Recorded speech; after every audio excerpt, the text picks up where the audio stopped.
Good evening सगळ्यांना. आता CTET form भरण्यामध्ये मोठ्या प्रमाणात काहींना अडचण येतात कारण माहिती नसते आणि ऑनलाईन वाल्यांना त्याच्यामधलं माहित नसतं.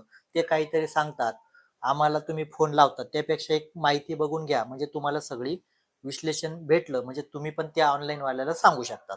आता हे बघा, सगळ्यात पहिले आपण तुम्ही फॉर्म कसा भरायचा या संदर्भात येऊ. आता ज्या विद्यार्थ्यांचं डी झालंय, ज्या विद्यार्थ्यांचं फक्त डी झालंय, काय झालंय, फक्त डी झालेलं आहे, तर त्यांनी म्हणजे 12वी नंतर फक्त डी केलं असेल तर तुम्हाला फक्त पेपर 1 देता येईल. काय देता येईल? पेपर 1 देता येईल. ज्यांचं डी झालं असेल फक्त तुम्ही पेपर 1 देऊ शकतात. ज्यांचं आता त्यानंतर ज्यांचं डी झालंय आणि ग्रॅज्युएशन पण झालंय, आता डी पण झालंय आणि ग्रॅज्युएशन पण झालंय, तर ते विद्यार्थी पेपर 1 आणि पेपर 2 हे दोघं पेपर देऊ शकतात. ज्यांचं ग्रॅज्युएशन आणि प्लस डी झालं असेल तर ते काय करू शकतात, पेपर 1 आणि पेपर 2 हे पेपर दोघं देऊ शकतात. आता जर तुमचं आता मग तुम्ही पेपर 2 ला, आता पेपर 1 ला काय असतं, तुम्हाला कॉमन विषय असतात. पण पेपर 2 जर राहिला, आता ज्या विद्यार्थ्यांनी ग्रॅज्युएशन बीए मधून पूर्ण केलं असेल, बीए मधून पूर्ण केलं असेल तर त्यांना सोशल सायन्स असेल, आणि ज्यांचं बीएससी मधून ग्रॅज्युएशन पूर्ण झालं असेल त्यांना मॅथ आणि सायन्स असेल. हे निवडावंच लागतं, बरोबर आहे का नाही. जर तुमचं सोशल सायन्स झालं असेल आणि जर तुम्ही मॅथ आणि सायन्स निवडलं तर तुम्हाला उपयोग होणार नाही, किंवा तुमचं मॅथ आणि सायन्स आहे आणि तुम्ही सोशल सायन्स मधून पास झाले तरी तुम्हाला त्याचा उपयोग होणार नाही. भाषा निवडताना मी तुम्हाला काय सांगितले, पहिली भाषा तुम्ही मराठी निवडायची, लँग्वेज 1 म्हणून मराठी निवडायची, लँग्वेज 2 म्हणून तुम्ही हिंदी निवडायची. मराठी का निवडायची? कारण तुमची मातृभाषा तुम्ही वाचू शकतात आणि हिंदीमध्ये तुम्हाला इंग्रजीपेक्षा सोपं असतं. त्यामुळे लँग्वेज 1 मराठी आणि 2 हे झालं डीएड झालेल्या उमेदवारांसंदर्भात. आपण ज्या उमेदवारांचं बीएड झालंय त्या संदर्भात आपण चर्चा करूया. आता त्यानंतर ज्या उमेदवारांचं बीएड झालंय, आता बीएड झालेले उमेदवार, आता खूप जणांचा प्रश्न असतो, सर आम्ही पेपर दोघं देऊ शकतो का, बरोबर आहे का नाही. आता ज्या उमेदवारांचं 4 वर्षाचं बीएड झालंय, किती वर्षाचं? 4 वर्षाचं. काय मुद्दा लक्षात घ्या, ज्या उमेदवारांचं 4 वर्षाचं बीएड झालेलं आहे ते दोघं पेपर देऊ शकतात. ज्यांचं 4 वर्षाचं बीएड आहे ते दोघं देऊ शकतात. ते आपल्याकडे नाही, ते कोल्हापूर वगैरे तिकडे आहे, 4 वर्षाचं बीएड आहे. आता ज्यांचं जनरल बीएड असतं म्हणजे सामान्य 9 महिन्याचं केलेलं आहे काहींनी, किंवा काहींनी आता 2 वर्षाचं, मग हे फक्त 2 पेपर देऊ शकतात का? म्हणजे दुसरा, पहिला आणि दुसरा देऊ शकतात तर नाही, ते पहिला पेपर देऊ शकत नाही पण फक्त दुसरा पेपर देऊ शकतात. फक्त दुसरा पेपर देऊ शकतात. आता काही असे पण विचित्र असतात, नाही सर आम्हाला दोघं द्यायचे, द्या. पण तुम्ही पहिला पेपर जरी पास झाले, बीएड ज्याचं जनरल बीएड आहे तो उमेदवार दोघं पेपर जरी पास झाला, जरी तो पहिला पेपर पास झाला, तर महाराष्ट्र शासन तुम्हाला प्राथमिक शिक्षक म्हणून कधी नियुक्ती देईल का? तर अजिबात देणार नाही. म्हणजे पहिला पेपर पास असून सुद्धा तुम्हाला पवित्र पोर्टलला नोंदणी करता येणार नाही, किंवा कुठल्या शाळेवर सुद्धा तुम्हाला घेणार नाही.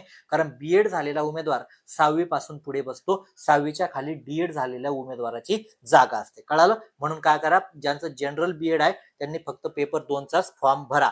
आणि ते पण काय, ज्यांचं बीएससी बीएड असेल तर तुम्ही मॅथ आणि सायन्स घ्या, ज्यांचं बीए बीएड असेल त्यांनी सोशल सायन्स घ्या. हे कळालं.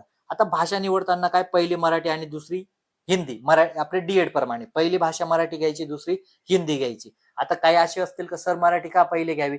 कारण जी भाषा तुम्ही पहिले निवडता ती टफ असते आणि जी सेकंड निवडतात ती सोपी असते, म्हणून मराठी हिंदी हा पर्याय घ्या. आता अजून तुम्हाला काही प्रश्न असतील त्याचं विश्लेषण करून देतो. आता खूप उमेदवारांचा प्रश्न असतो का, आम्ही ज्या कॉलेजला डीएड केलं किंवा बीएड केलं ते कॉलेज आता बंद पडले, त्यांची नावं पण दाखवत नाही. तर नावं जर दाखवत नसेल तर त्या ठिकाणी तुम्हाला अदर ऑप्शन निवडायचं. काही नाव अदर ऑप्शन जे असतं ते खाली जायचं, ते कॉलेजची नावं जे असतात ना त्या खाली जायचं, त्याच्यामध्ये अदर ऑप्शन असतं, ते काही ऑनलाईन वाल्यांना माहित नसतं.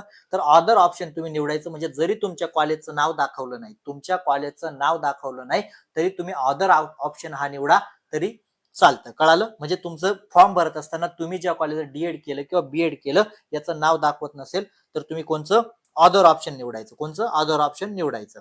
हे झालं. आता त्याच्यानंतर आता खूप जणांचा प्रश्न आहे का, सर आम्हाला एक्झाम सिटी म्हणजे 4 ऑप्शन येत नाही. तर एक्झाम सिटीचा असा प्रॉब्लेम आहे, कारण आता केवीचे पण फॉर्म भरणं चालू आहे, यांची 4 तारीख शेवटची दिली आहे डिसेंबर, त्यांना सुद्धा एक्झाम सिटी दिलेली नाही. म्हणजे जो तुम्ही ऍड्रेस टाकतात, जो तुमचा आधार कार्डचा ऍड्रेस असेल, जो ऍड्रेस टाकतात त्या ऍड्रेसनुसार काय होईल, एक्झाम सेंटर उपलब्ध होतील. कळालं? ऍड्रेसनुसार. त्याच्यानंतर अजून हा सगळ्यात महत्वाचा मुद्दा लक्षात घ्या, ज्या विद्यार्थ्यांकडे एनसीएल निघत नाही, एनसीएल म्हणजे काय, मुळात ते म्हणतात आम्ही ओबीसी आहोत, पण जर उत्पन्न जास्त असल्यामुळे त्यांना एनसीएल निघत नाही तर त्यांनी ओबीसी मधून फॉर्म भरू नका. काय करा, ओबीसी मधून फॉर्म भरू नका. का भरू नका? आता बघा, तुम्ही सीटीएटचा फॉर्म भरत असताना कुठलेही डॉक्युमेंट तुमच्याकडून घेतलं जात नाही, कास्टचं कुठलं घेतलं जात नाही, म्हणजे तुम्ही ओबीसी तर ओबीसी मधून करून देणार. पण जर भविष्यात तुमच्याकडे एनसीएल निघालं नाही, एनसीएल जर तुमचं निघालं नाही उत्पन्नामुळे, तर म्हणजे तुम्ही ओबीसी मधून का फॉर्म भरला? म्हणजे तुम्ही पास असून पण ते व्हॅलिड असेल का, तर इनव्हॅलिड होऊन जाईल. त्याच्यामुळे ज्यांचं उत्पन्न जास्त आहे त्यांना एनसीएल मिळत नाही, त्यांनी ओपन मधूनच फॉर्म भरावा. आता ज्या महिला आहेत, आता बघा मी सांगतो माझ्या अनुभवाप्रमाणे, तुमचा अनुभव काय असेल बघा. महिला ज्या असतात, महिलांचं लग्न झालेलं आहे, तर महिलांचं काय नाव बदलतं, आधार कार्ड प्रमाणे नाव बदलतं. आता खूप जणांचं म्हणणं काय आहे, का आम्ही जे 10वीचं मार्कशीट आहे म्हणजे त्याच्यावर माझ्या वडिलांचं नाव आहे, त्याच नावाने मी फॉर्म भरतो. पण याचा एक प्रॉब्लेम होतो, जर तुम्ही 10वीच्या मार्कशीट प्रमाणे महिलांनी सांगतोय ज्यांचं लग्न झालंय त्यांनी जर फॉर्म भरला, तर तुमचं ते मार्कशीट डिजी लॉकरला जमा होत नाही, कारण तुमचं नावात बदल असल्यामुळे, आधार कार्डच्या नावामध्ये बदल असल्यामुळे आणि तुमचं मार्कशीट तुमच्या वडिलांच्या नावावर असल्यामुळे ते डिजी लॉकरला जमा होत नाही. ते ईमेलला पाठवतात वगैरे, म्हणजे ती वेगळी प्रोसेस तुम्हाला वेगळी करावी लागते. पण जर तुम्ही आधार कार्डवर जे नाव आहे ते नवऱ्याचं नाव आहे ना, जे आधार कार्डवर नाव असेल त्याने जर तुम्ही फॉर्म भरला, तर तुमचं मार्कशीट आपोआप ते डिजी लॉकरला जमा होतं, म्हणजे व्हेरिफिकेशन करायची गरज नाही.